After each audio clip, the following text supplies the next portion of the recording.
Funding for this program is provided by. Additional funding provided by.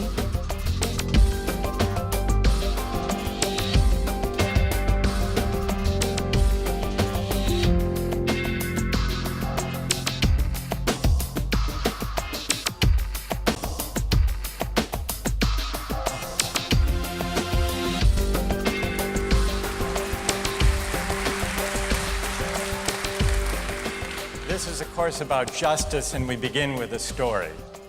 Suppose you're the driver of a trolley car, and your trolley car is hurtling down the track at 60 miles an hour. And at the end of the track, you notice 5 workers working on the track. You try to stop, but you can't. Your brakes don't work. You feel desperate because you know that if you crash into these 5 workers, they will all die. Let's assume you know that for sure. And so you feel helpless until you notice that there is, off to the right, a side track. And at the end of that track, there's one worker working on the track. Your steering wheel works, so you can turn the trolley car, if you want to, onto the side track, killing the one, but sparing the 5. Here's our first question. What's the right thing to do? What would you do? Let's take a poll. How many would turn the trolley car onto the side track? Raise your hands. How many wouldn't? How many would go straight ahead?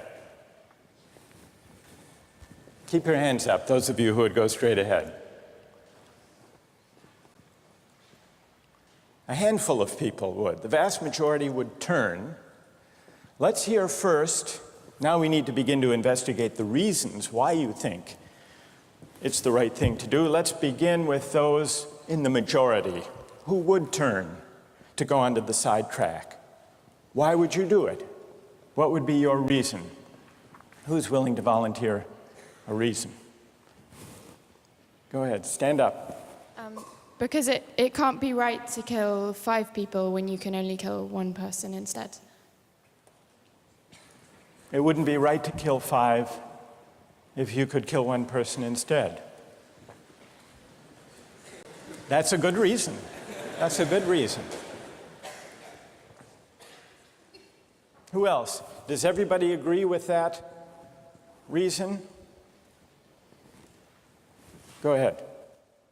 Well, I was thinking it's the same reason on 9/11. We regard the people who flew the plane into the Pennsylvania field as heroes because they chose to kill the people in the plane and not kill more people in big buildings. So the principle there was the same on 9/11. It's a tragic circumstance, but better to kill 1 and so that 5 can live? Is that the reason most of you had, those of you who would turn? Yes? Let's hear now from those in the minority, those who wouldn't turn. Yes? Well, I think that's the same type of mentality that justifies genocide and totalitarianism. In order to save one type of race, you wipe out the other. So what would you do in this case? You would, to avoid the horrors of genocide, you would crash into the 5 and kill them? Presumably, yes. Yeah. Okay, who else? That's a brave answer. Thank you. Let's consider another trolley car case and see whether those of you in the majority want to adhere to the principle, better that 1 should die so that 5 should live. This time you're not the driver of the trolley car, you're an onlooker. You're standing on a bridge overlooking a trolley car track. And down the track comes a trolley car. At the end of the track are 5 workers. The brakes don't work. The trolley car is about to careen into the 5 and kill them. And now, you're not the driver. You really feel helpless until you notice standing next to you, leaning over the bridge, is a very fat man.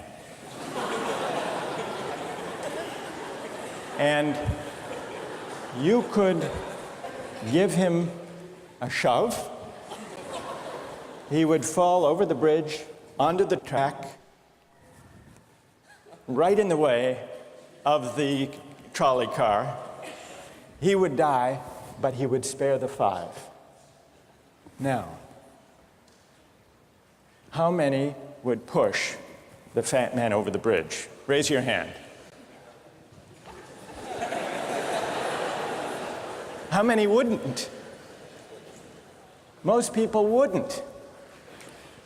Here's the obvious question. What became of the principle? Better to save 5 lives even if it means sacrificing 1. What became of the principle that almost everyone endorsed in the first case? I need to hear from someone who was in the majority in both cases. How do you explain the difference between the two? Yes? The second one, I guess, involves an active choice of pushing the person down, which I guess that person himself would otherwise not have been involved in this situation at all. And so to choose on his behalf, I guess, to involve him in something that he otherwise would have escaped is, I guess, more than what you have in the first case, where the 3 parties, the driver and the 2 sets of workers are already, I guess, in the situation. But the guy working, the one on the track off to the side, he didn't choose to sacrifice his life any more than the fat man did he? That's true, but he was on the tracks. And you... This guy was on the bridge. Go ahead, you can come back if you want. All right, it's a hard question. All right, you did well. You did very well. It's a hard question. Who else can find a way of reconciling the reaction of the majority in these 2 cases? Yes? Well, I guess in the first case, where you have the 1 worker and the 5, it's choice between those 2, and you have to make a certain choice, and people are going to die because of the trolley car, not necessarily because of your direct actions. The trolley car is a runaway thing, and you're making a split-second choice, whereas pushing the fat man over is an actual act of murder on your part. You have control over that, whereas you may not have control over the trolley car. So I think it's a slightly different situation. All right, who has a reply? No, that's good. Who has a way, who wants to reply? Is that a way out of this? I don't think that's a very good reason, because you choose to, it's either way you have to choose who dies, because you either choose to turn and kill the person, which is an active conscious thought to turn, or you choose to push the fat man over, which is also an active conscious action. So either way you're making a choice. Do you want to reply? Well, I'm not really sure that that's the case. It just still seems kind of different, the act of actually pushing someone over onto the tracks and killing him. You are actually killing him yourself. You're pushing him with your own hands. You're pushing him. And that's Right. different than steering something that is going to cause death into another. You know, it doesn't good. really sound right saying it now. No, it's good. But I'm up here. It's good. What's your name? Andrew. Andrew. Let me ask you this question, Andrew. Yes. Suppose standing on the bridge next to the fat man, I didn't have to push him. Suppose he were standing over a trap door that I could open by turning a steering wheel like that.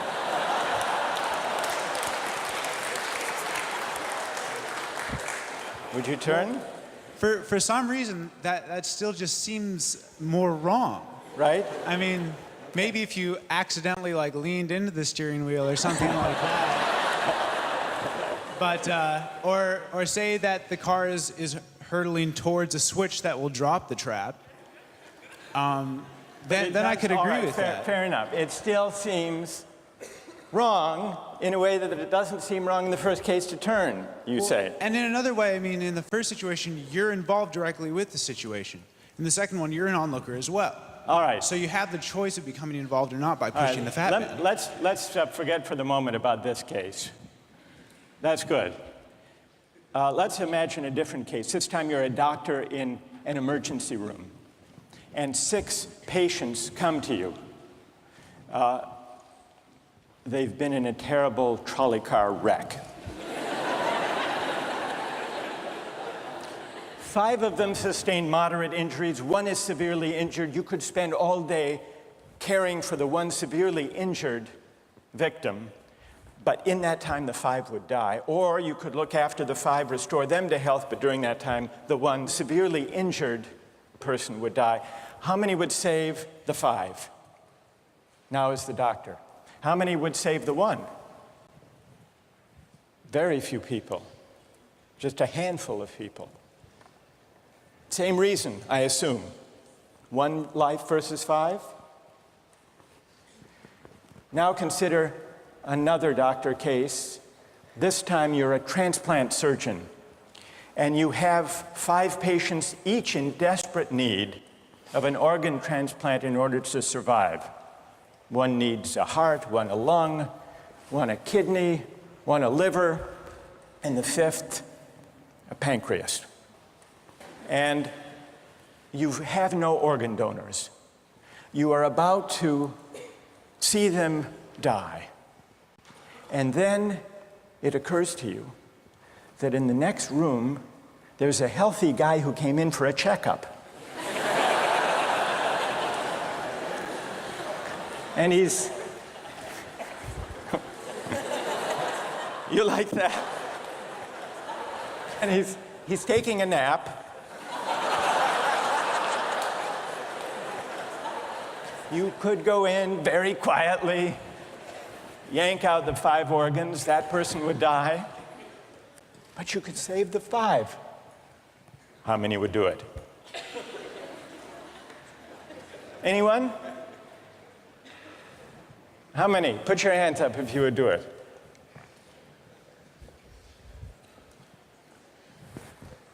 Anyone in the balcony? You would? Be careful, don't lean over too much. What? How many wouldn't? All right, what do you say? Speak up in the balcony, you who would yank out the organs. Why? I'd actually like to explore a slightly alternate possibility of just taking the 1 of the 5 who needs an organ, who dies first, and using their 4 healthy organs to save the other 4. That's a pretty good idea. That's a great idea, except for the fact that you just wrecked the philosophical point. Well, let's step back from these stories and these arguments to notice a couple of things about the way the arguments have begun to unfold. Certain moral principles have already begun to emerge from the discussions we've had. And let's consider what those moral principles look like. The first moral principle that emerged in the discussion said the right thing to do, the moral thing to do, depends on the consequences that will result from your action.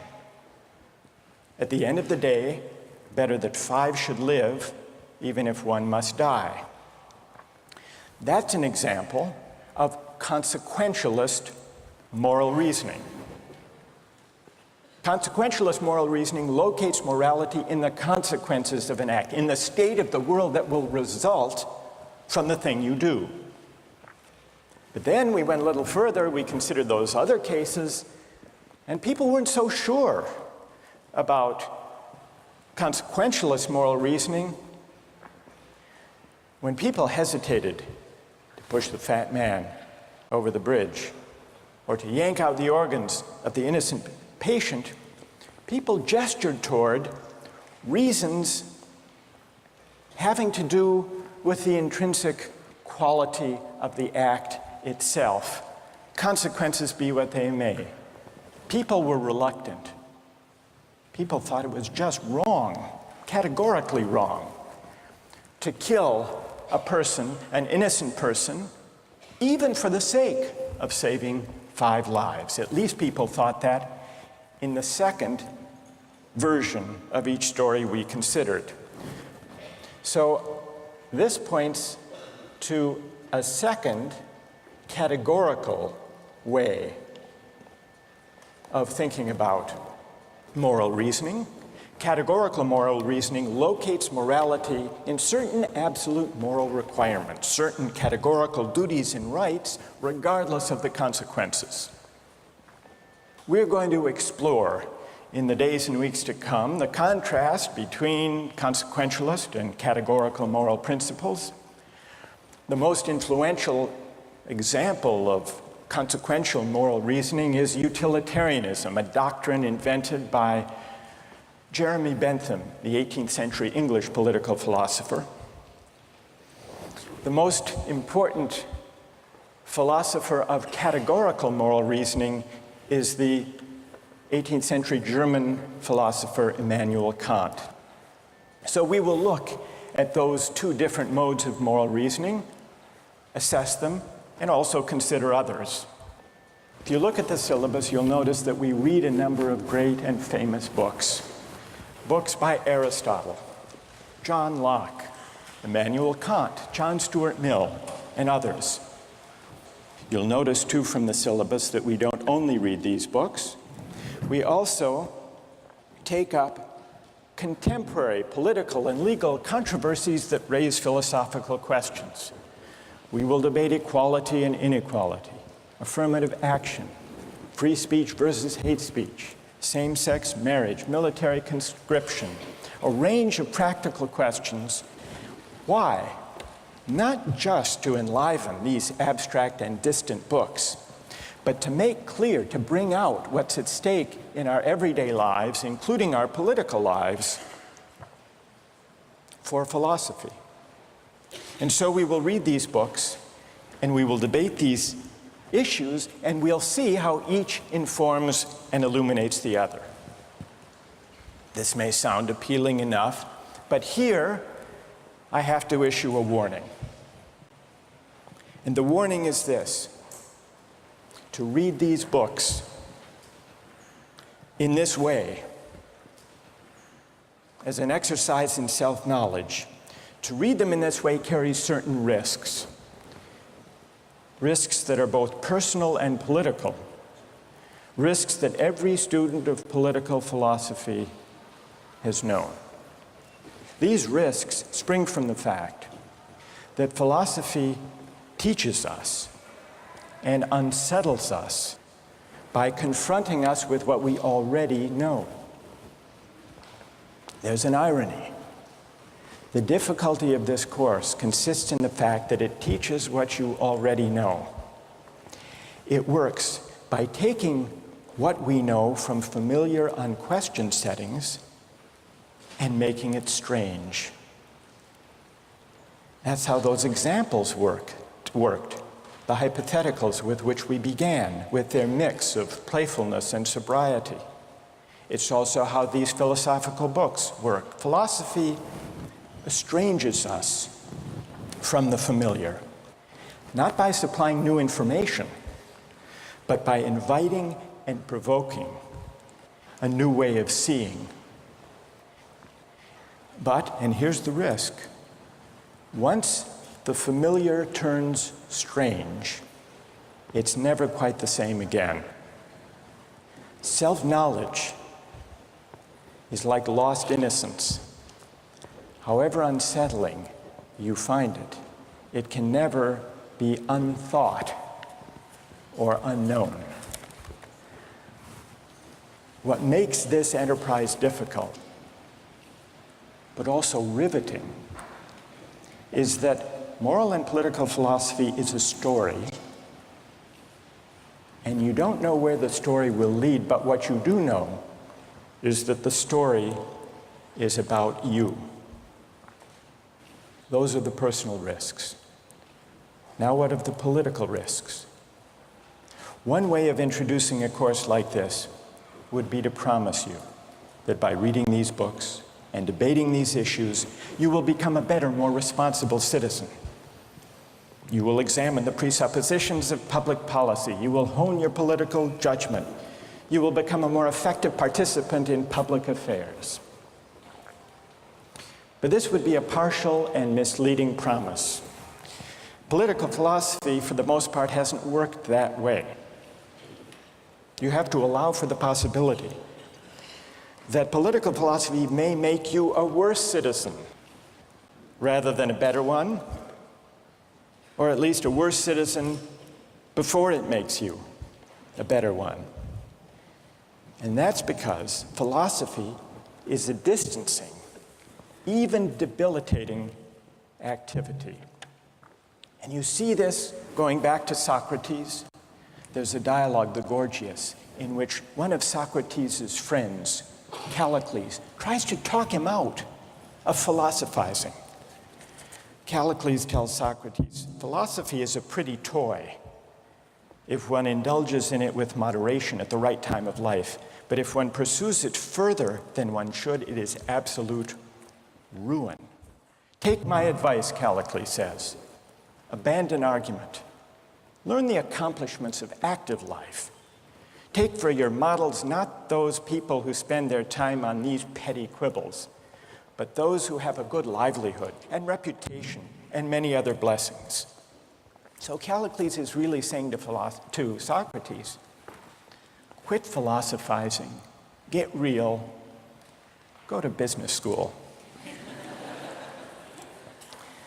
And Callicles did have a point.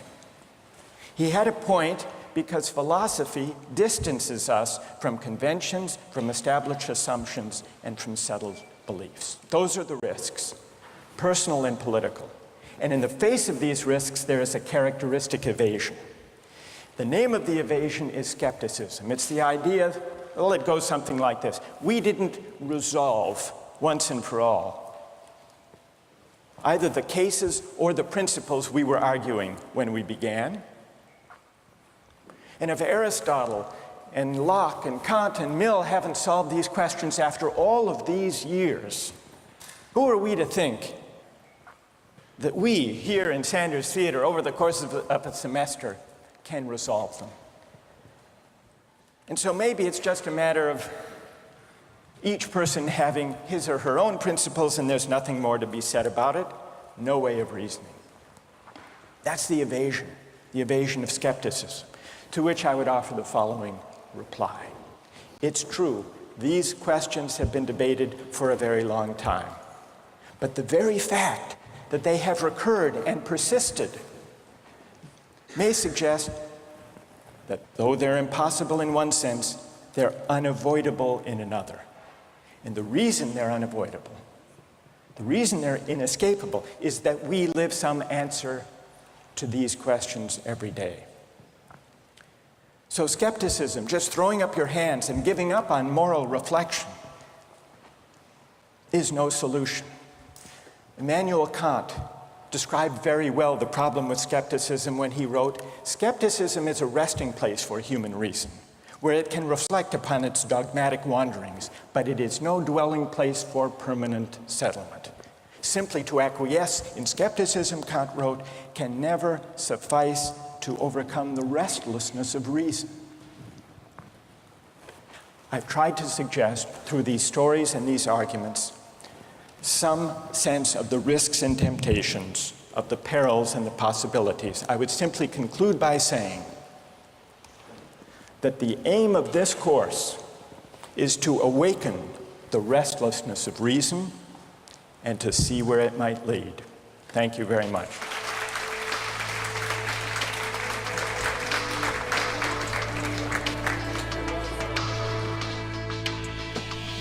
Like, in a situation that desperate, you have to do what you have to do to survive.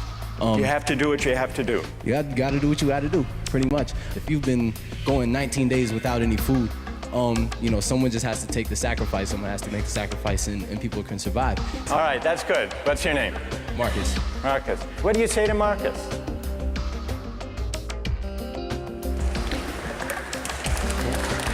Last time, we started out last time with some stories, with some moral dilemmas about trolley cars and about doctors and healthy patients vulnerable to being victims of organ transplantation, we noticed two things about the arguments we had. One had to do with the way we were arguing.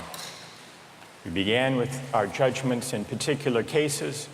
We tried to articulate the reasons or the principles lying behind our judgments. And then, confronted with a new case, we found ourselves re-examining those principles, revising each in the light of the other. And we noticed the built-in pressure to try to bring into alignment our judgments about particular cases and the principles we would endorse on reflection. We also noticed something about the substance of the arguments that emerged from the discussion. We noticed that sometimes we were tempted to locate the morality of an act in the consequences, in the results, in the state of the world that it brought about. And we called this consequentialist moral reasoning. But we also noticed that in some cases, we weren't swayed only by the result.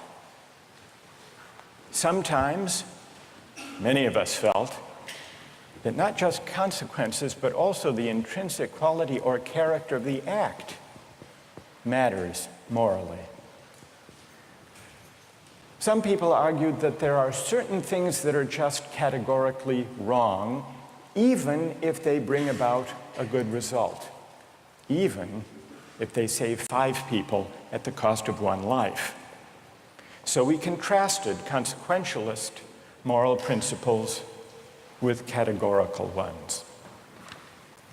Today, and in the next few days, we will begin to examine one of the most influential versions of consequentialist moral theory, and that's the philosophy of utilitarianism. Jeremy Bentham, the 18th century English political philosopher, gave the first clear systematic expression to the utilitarian moral theory. And Bentham's idea, his essential idea, is a very simple one, with a lot of morally intuitive appeal. Bentham's idea is the following: the right thing to do, the just thing to do, is to maximize utility. What did he mean by utility? He meant by utility the balance of pleasure over pain, happiness over suffering. Here's how he arrived at the principle of maximizing utility. He started out by observing that all of us, all human beings, are governed by 2 sovereign masters, pain and pleasure. We human beings like pleasure and dislike pain. And so we should base morality, whether we're thinking about what to do in our own lives, or whether as legislators or citizens we're thinking about what the laws should be. The right thing to do individually or collectively is to maximize, act in a way that maximizes the overall level of happiness.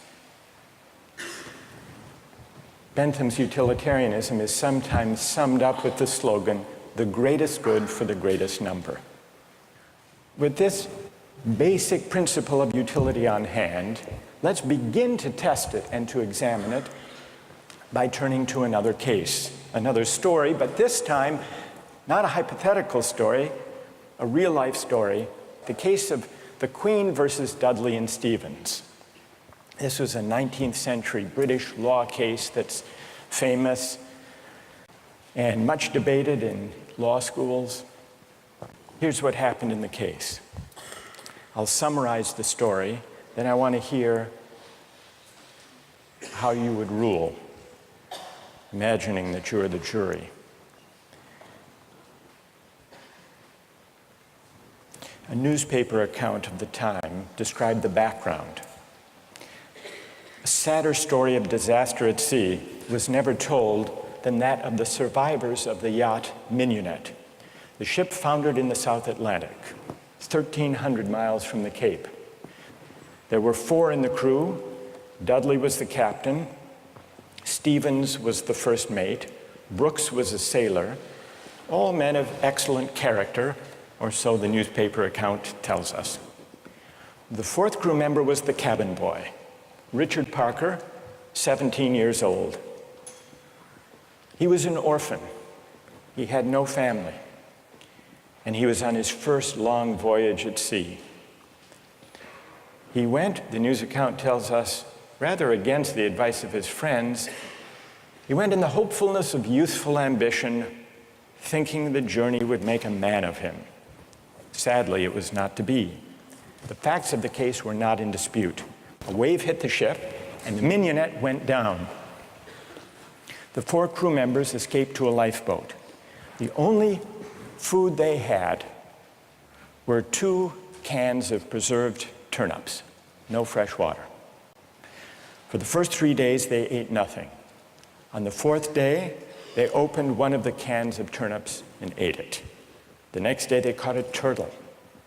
Together with the other can of turnips, the turtle enabled them to subsist for the next few days. And then for 8 days, they had nothing. No food, no water. Imagine yourself in a situation like that. What would you do? Here's what they did. By now, the cabin boy, Parker, is lying at the bottom of the lifeboat in the corner because he had drunk seawater against the advice of the others, and he had become ill, and he appeared to be dying. So on the 19th day, Dudley, the captain, suggested that they should all have a lottery, that they should draw lots to see who would die to save the rest. Brooks refused. He didn't like the lottery idea. We don't know whether this was because he didn't want to take the chance or because he believed in categorical moral principles. But in any case, no lots were drawn. The next day, there was still no ship in sight, so Dudley told Brooks to avert his gaze, and he motioned to Stevens that the boy Parker had better be killed. Dudley offered a prayer. He told the boy his time had come, and he killed him with a penknife, stabbing him in the jugular vein. Brooks emerged from his conscientious objection to share in the gruesome bounty. For 4 days, the 3 of them fed on the body and blood of the cabin boy. True story. And then they were rescued. Dudley describes their rescue in his diary with staggering euphemism, quote, "On the 24th day, as we were having our breakfast, a ship appeared at last. The 3 survivors were picked up by a German ship. They were taken back to Falmouth in England, where they were arrested and tried. Brooks turned state's witness. Dudley and Stevens went to trial. They didn't dispute the facts. They claimed they had acted out of necessity. That was their defense. They argued, in effect, better that one should die so that 3 could survive. The prosecutor wasn't swayed by that argument. He said murder is murder, and so the case went to trial. Now imagine you are the jury, and just to simplify the discussion, put aside the question of law, and let's assume that you as the jury are charged with deciding whether what they did was morally permissible or not. How many would vote not guilty, that what they did was morally permissible?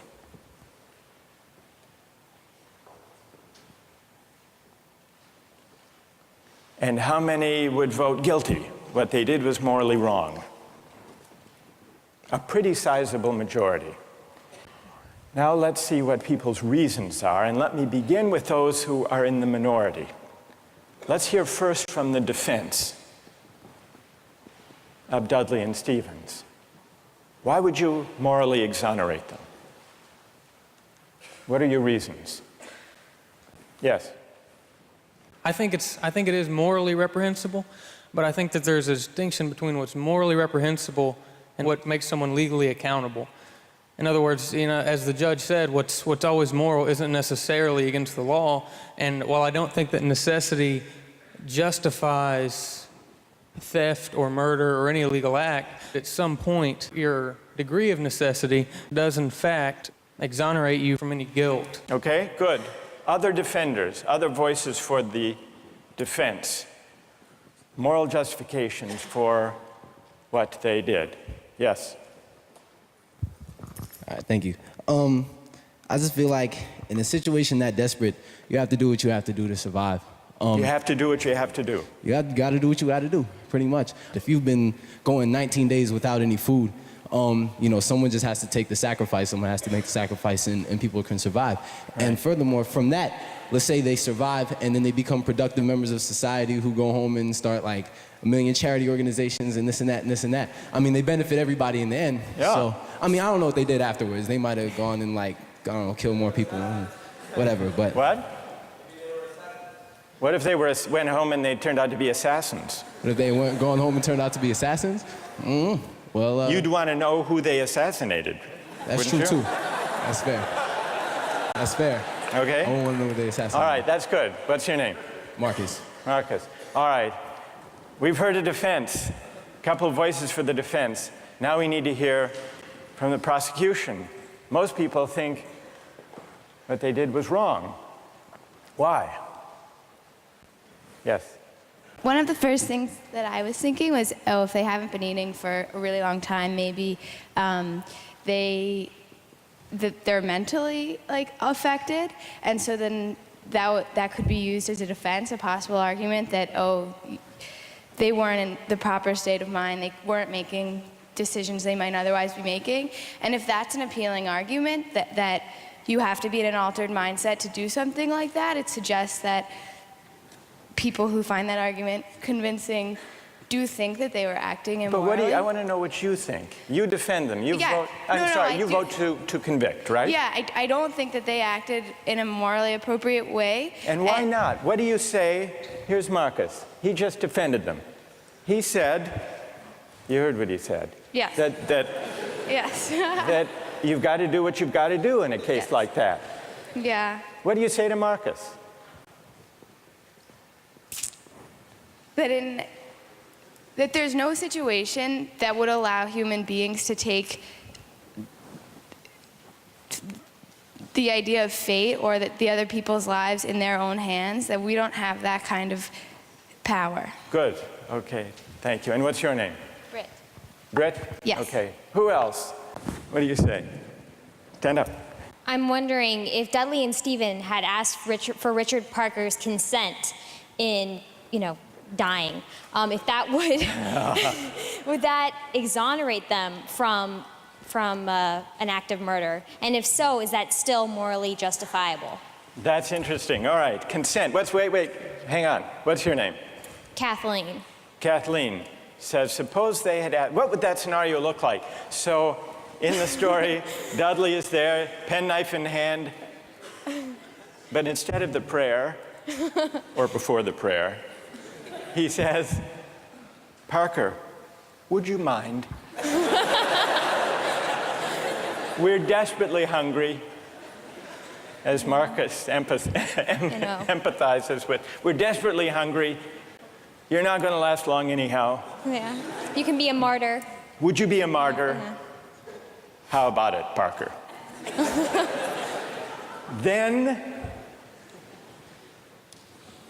Then what do you think? Would it be morally justified then? Suppose Parker, in his semi-stupor, says, okay.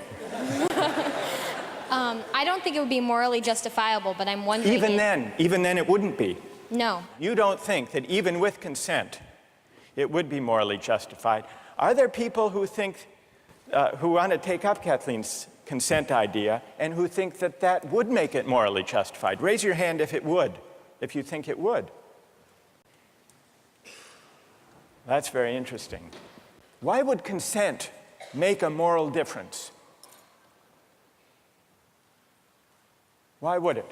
Yes. Well, I just think that if he was making his own original idea and it was his idea to start with, then that would be the only situation in which I would see it being appropriate in any way. Because that way you couldn't make the argument that he was pressured, it's 3-to-1 or whatever the ratio was. Right. And I think that if he was making a decision to give his life, then he took on the agency to sacrifice himself, which some people might see as admirable, and other people might disagree with that decision. So if he came up with the idea, that's the only kind of consent we could have confidence in morally, then it would be okay. Otherwise, it would be kind of coerced consent under the circumstances, you think. Is there anyone who thinks that even the consent of Parker would not justify their killing him? Who thinks that? Yes, tell us why. Stand up. I think that Parker would be killed with the hope that the other crew members would be rescued. So there's no definite reason that he should be killed because you don't know when they're going to get rescued. So if you kill him, it's killing him in vain. Do you keep killing a crew member until you're rescued and then you're left with no one? Because someone's going to die eventually. Well, the moral logic of the situation seems to be that they would keep on picking off the weakest, maybe, one by one, until they were rescued. And in this case, luckily, they were rescued when 3 at least were still alive. Now, if Parker did give his consent, would it be all right, do you think, or not? No. No. It still wouldn't be right. And tell us why it wouldn't be all right. First of all, cannibalism, I believe, is morally incorrect. So you shouldn't be eating a human anyway. So cannibalism is morally objectionable as such. So then, even on the scenario of waiting until someone died, still it would be objectionable. Yes, to me personally. I feel like it all depends on one's personal morals. And we can't sit here and just, this is just my opinion. Of course, other people are going to disagree. But well, we'll see. Let's see what their disagreements are, and then we'll see if they have reasons that can persuade you or not. Let's try that. All right. Let's, now, is there someone who can explain, those of you who are tempted by consent, can you explain why consent makes such a moral difference? What about the lottery idea? Does that count as consent? Remember, at the beginning, Dudley proposed a lottery. Suppose that they had agreed to a lottery, then how many would then say it was all right? Suppose there were a lottery, cabin boy lost, and the rest of the story unfolded. Then how many people would say it was morally permissible? So the numbers are rising if we had a lottery. Let's hear from one of you for whom the lottery would make a moral difference. Why would it? I think the essential element in my mind that makes it a crime is the idea that they decided at some point that their lives were more important than his, and that, that's kind of the basis for really any crime, right? It's like my needs, my desires are more important than yours, and mine take precedent. And if they had done a lottery where everyone consented that someone should die, and it's sort of like they're all sacrificing themselves to save the rest. Then it would be all right. A little grotesque, but...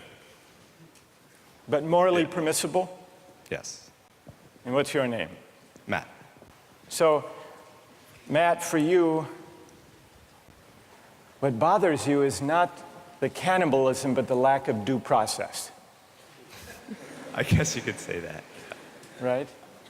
And can someone who agrees with Matt say a little bit more about why a lottery would make it, in your view, morally permissible? Go ahead.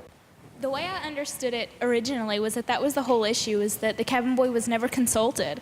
about whether or not something was going to happen to him, even with the original lottery, whether or not he would be a part of that. It was just decided that he was the one that was going to die. Right, that's what happened in the actual case. Right. But if there were a lottery and they'd all agreed to the procedure, you think that would be okay? Right, because then everyone knows that there's going to be a death. Whereas, the cabin boy didn't know that this discussion was even happening. There was no, forewarning for him to know that, hey, I may be the one that's dying. All right, now suppose everyone agrees to the lottery, they have the lottery, the cabin boy loses, and he changes his mind. You've already decided. It's like a verbal contract. You can't go back on that. You've decided, the decision was made. If you know that you're dying for the reason for others to live, you would, if someone else had died, that you would consume them. So that's right. But then he could say, I know, but I lost. I just think that that's the whole moral issue, is that there was no consulting of the cabin boy, and that's what makes it the most horrible, is that he had no idea what was even going on. That had he known what was going on, it would be a bit more understandable. All right, good. Now I want to hear, so there are some who think it's morally permissible, but only about 20%, led by Marcus.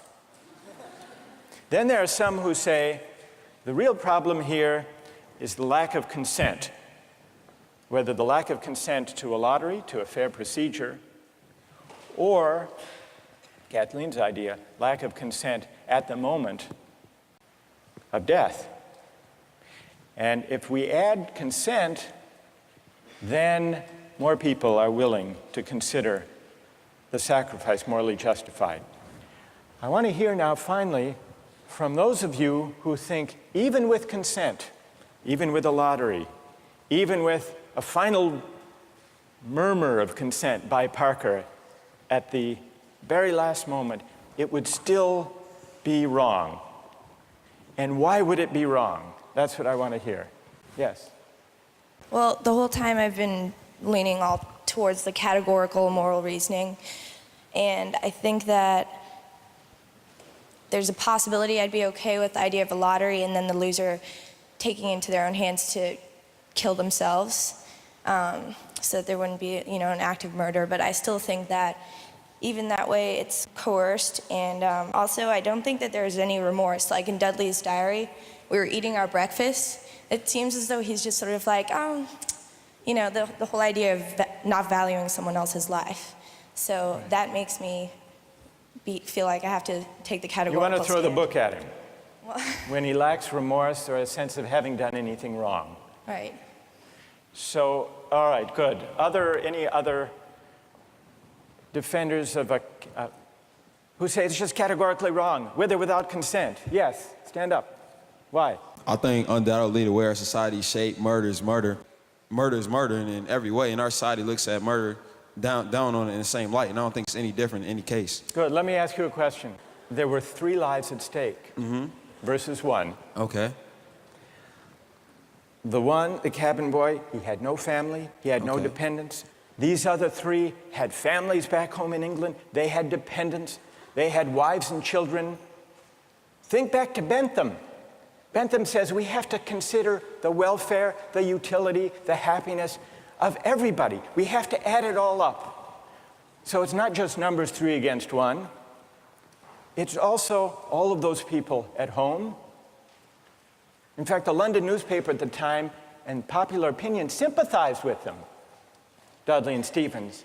And the paper said if they weren't motivated by affection and concern for their loved ones at home and their dependents, surely they wouldn't have done this. Yeah, and how is that any different from people on a corner trying to have the same desire to feed their family? I don't think it's any different. I think in any case, if I'm murdering you to advance my status, that's murder, and I think that we should look at that all in the same light instead of criminalizing certain activities and making certain things seem more violent and savage, when in the same case, it's all the same. It's all the same act and mentality that goes into murder, necessity to feed your family. So suppose it weren't 3, suppose it were 30, 300. 1 life to save 300. Or in wartime, 3,000. Okay. Suppose the stakes are even bigger. Suppose the stakes are even bigger. I think it's still the same deal. Do you think Bentham is wrong to say the right thing to do is to add up the collective happiness? You think he's wrong about that? I don't think he's wrong, but I think murder is murder in any case. Yeah, well, then Bentham has to be wrong. If you're right, he's wrong. Okay, then he's wrong. All right. I'm right. Thank you. Well done. All right, let's step back from this discussion and notice how many objections have we heard to what they did. We heard some defenses of what they did. The defenses had to do with necessity, their dire circumstance, and, implicitly at least, the idea that numbers matter. And not only numbers matter, but the wider effects matter. Their families back home, their dependents. Parker was an orphan. No one would miss him. So if you add up, if you try to calculate the balance of happiness and suffering, you might have a case for saying what they did was the right thing. And then we heard at least 3 different types of objections. We heard an objection that said, what they did was categorically wrong. Mike here at the end, categorically wrong. Murder is murder, it's always wrong, even if it increases the overall happiness of society. A categorical objection. But we still need to investigate why murder is categorically wrong. Is it because even cabin boys have certain fundamental rights? And if that's the reason, where do those rights come from, if not from some idea of the larger welfare or utility or happiness? Question number 1. Others said a lottery would make a difference, a fair procedure, Matt said.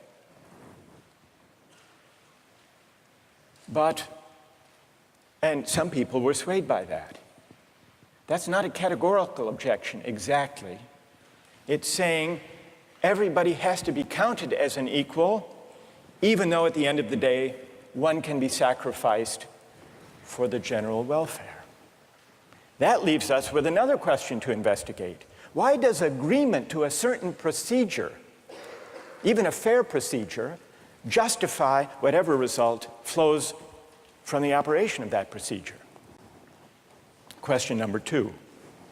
And question number 3, the basic idea of consent. Kathleen got us onto this. If the cabin boy had agreed himself, and not under duress, as was added, then it would be all right to take his life to save the rest. And even more people signed on to that idea. But that raises a third philosophical question. What is the moral work that consent does? Why does an act of consent make such a moral difference that an act that would be wrong, taking a life without consent, is morally permissible with consent? To investigate those 3 questions, we're going to have to read some philosophers. And starting next time, we're going to read Bentham and John Stuart Mill, utilitarian philosophers. Don't miss the chance to interact online with other viewers of Justice. Join the conversation, take a pop quiz, watch lectures you've missed, and learn a lot more. Visit justiceharvard.org. It's the right thing to do.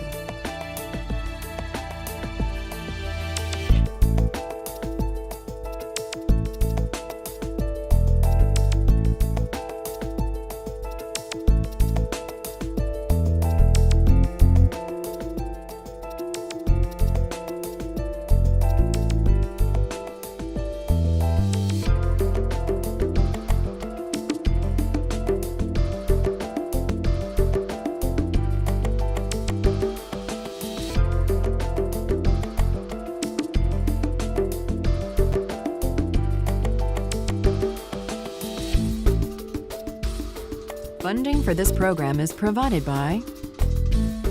Additional funding provided by